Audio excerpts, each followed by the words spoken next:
Bitcoin is unlikely to match gold's allocation in investors' portfolios in nominal terms. JPMorgan. The Bitcoin spot ETF market could grow to around $62 billion in the next 2 to 3 years, the report said. Bitcoin is 3.7 times more volatile than gold. If the crypto were to match gold in risk capital terms, it implies a price of $45,000. The net inflow into spot Bitcoin ETFs is about $9 billion.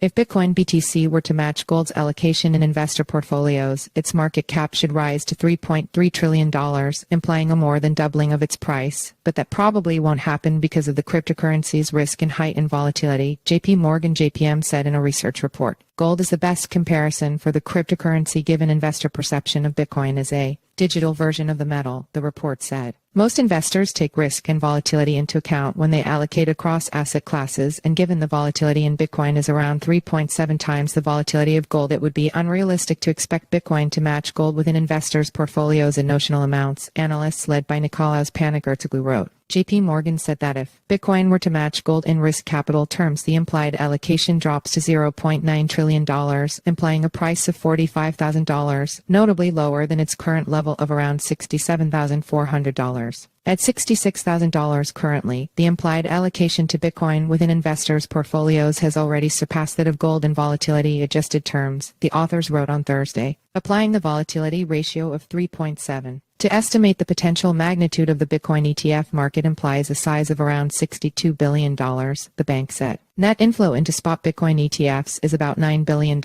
some of which could have been a rotational shift from existing products. This is a realistic target of the potential size of spot Bitcoin ETFs over time, perhaps within a time period of 2 to 3 years, though much of the implied net inflow could represent a continued rotational shift from existing instruments and venues to ETFs, the report added.